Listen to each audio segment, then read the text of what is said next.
I've always wanted to create my own zine, but I just didn't really know where to start. But I finally did it. I was very inspired by another creator here on YouTube who goes by Plastic Pen, and Stefan, Plastic Pen, also has a Discord community where he's currently hosting a challenge for the month of January for folks to create their own zines. Because I had never done something like this before, I wasn't really sure where to begin. So the first thing I did was I watched a ton of YouTube videos to learn how to fold a single piece of paper into a zine. The first thing you'll want to do is take a sheet of paper and you're just going to fold it short end to short end. Take each half and fold it in again. Fold it in half longwise as well. So from here, what we're going to want to do is fold it like this. Just cut down this little fold here.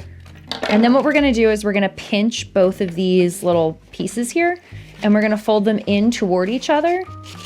And now we're going to fold the whole thing into a booklet. We now have a little book. I labeled each page. Cover, page 1, page 2. You can now unfold the entire little booklet and you can start drafting out what you want on what page. You could use this whole back page here to draw something on it prior to doing this cut if you wanted to. And then if you scan this into your computer or something, you would have your zine pages, but then when your reader unfolds it, there's like a poster on the back. The nice thing about creating your own zine is that there are no rules. You can have text in your zine, you don't need to have text, you can do film photography scans, illustrations, digital art, poetry, whatever you want goes. So I decided on a few sketches from my sketchbook that I wanted to include in this zine, and it's only a few pages long because I wanted to start simple as I'm learning this new skill. I just started sketching very loosely, very sloppily, so that I could kind of conceptualize the layout for the pages. As a side note, this is a really fun skill to acquire because it's super simple, but if you can learn how to fold these little zine pamphlets out of a single sheet of paper, you can also use this to bring like a pocket journal with you to sketch in or take notes. You could also create little custom zines for your friends and things like that. In my case, I wanted to sketch out the layout because I knew my intention was to actually have them professionally printed so that I could put them on my website and sell them and give them out to people. After I sketched out the loose layout and determined what illustrations would go on which pages, I set up a file in Illustrator and made sure I had the right layout with my artboards for each page. And then I just started dragging in my art and doing a little bit of design and landed on some things that I liked. From that point, I decided I wanted to print a test. So I actually just printed at my local Staples because it's super cheap and it cost me like $3 to get this initial draft. I quickly realized that my drawings were very, very blurry and that I was gonna have to upskill a little bit in Illustrator and learn how to actually make my images look cleaner. I also found out that Staples doesn't print full bleed, so there's a ton of white space around the margins of my illustrations, which is very irritating.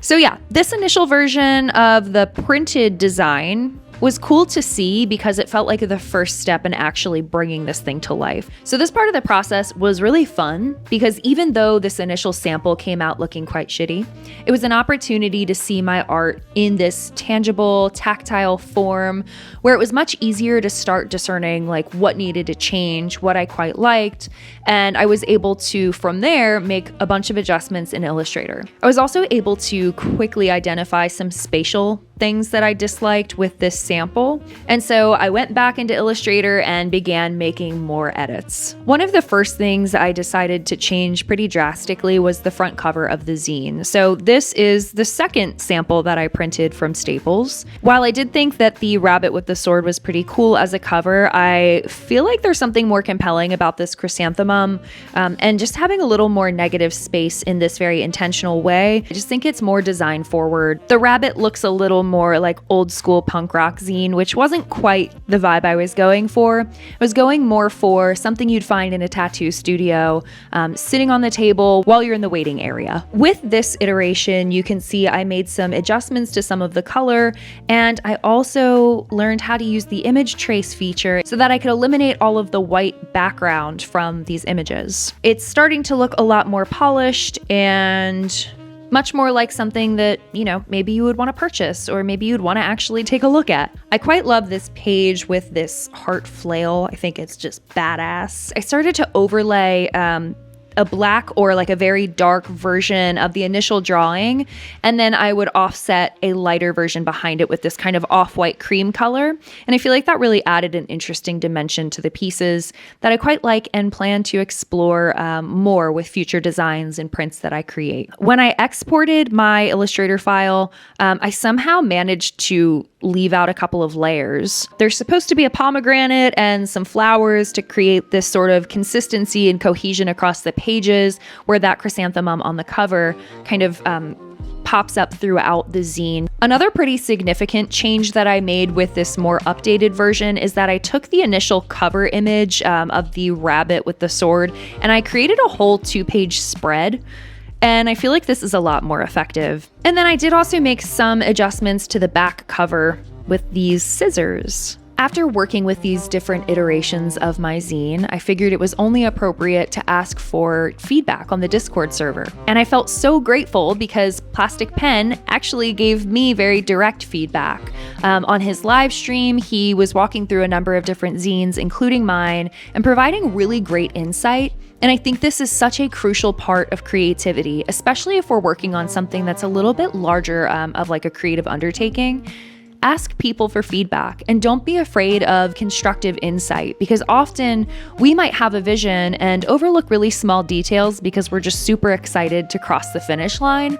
And it's okay if somebody else says, hey, I think you could work on this, or I think you could adjust that. I'm super grateful for the opportunity to receive feedback from a professional illustrator. All of this brings me to sharing the final copy of Adaptation, my zine. I just received these in the mail yesterday, so I'm still marveling over them. Gosh, these are so nice because I have this like matte, thick cardstock for the covers, and then the interior pages are a lighter paperweight, but still have this really nice matte look.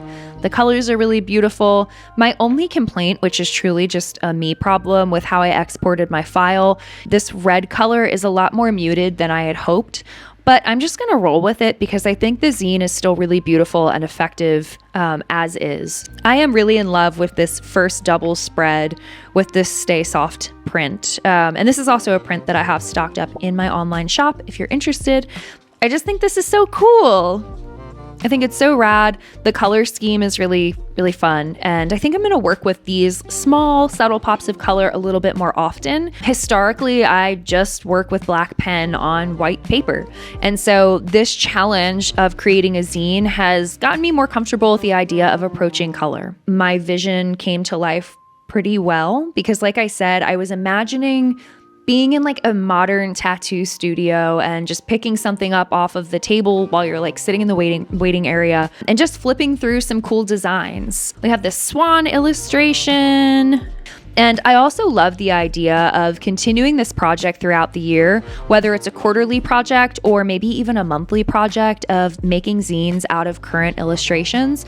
I think it could be such an impactful way for me to see my own progress as a creator over the course of the year. So that's something I plan to do, and maybe you could do something similar if you're interested in just documenting your creative journey. Oh, I love this page so much. So this is the page that initially printed incorrectly, and seeing it in its full beautiful form is so lovely. And then the last spread is of our creepy rabbit, which, by the way, I'm sure some of you saw there were viral photos going around a few months ago, and people on the news were talking about this, but a bunch of rabbits were found with these like gnarly black horns growing out of themselves. It's called Shope papillomavirus. That sounds quite nasty. Cottontail rabbit papillomavirus. I thought it was really interesting, and seeing those images just like prompted me to want to draw them. So I immediately took a note that at some point in the future, I was going to have to illustrate them. So that's what this drawing is. It's Shope papilloma bunny. That's that. And then we have our back cover with our scissors. I made some modifications to the coloration, and I really quite enjoy the way this turned out. I think it's such a fun piece. I do have these up and available in my shop. I only printed a really limited run. If they sell out and it seems like people are interested in purchasing this sort of thing, I'll go ahead and print a second run, because there is one tweak I want to make. On the cover, it says January 2026, and I kind of like the idea of not putting the date on the cover. I just want it to feel more evergreen, like it's not just this month to month or quarterly thing that is confined to time, and rather it's just like a piece of art that you can return to and look at if you're into it, if you like my work, but also if not, that's fine too. You can make your own zine. You don't have to buy my zine. One of the biggest takeaways from this whole project that I just completed is centered around this idea of creative iteration, because a lot of us encounter art in our day-to-day lives, be it writing or, graphic design or whatever it is. And we have this belief that artists just inherently create excellence. But that's not the case. We have to conceptualize, we need to iterate, and we need to continuously improve our process, upskill, and find new ways to express whatever it is that we're trying to accomplish.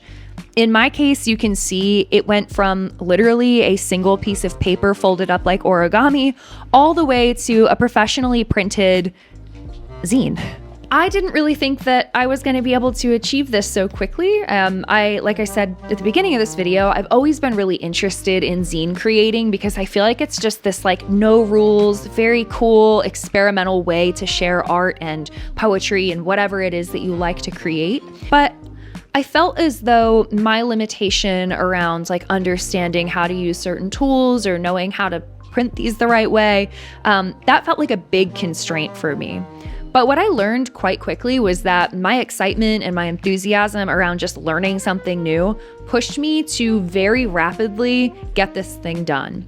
So in total, I have 4 different versions of this thing. And mind you that those 4 different versions of this project also came from a number of illustrations and sketches in my sketchbook that were their own iterations in a sense, spending the time sketching them, erasing lines, redrawing lines, finally adding ink, and then like scanning them into my computer. This is not like a perfect, clean process, and creativity often isn't. Despite what we might see on Instagram or what we see here on YouTube, it's like super easy to have this belief in mind that creative people are just always making masterpieces. But more often than not, creative people are actually iterating, and they are processing an idea over and over and over again until a version that they feel good about emerges. So this is my reminder to you to create because it's fun, and accept and understand that it's often going to be a process, and the place you start, you're probably not going to like that much, but the place you end up if you stick with the idea could be really beautiful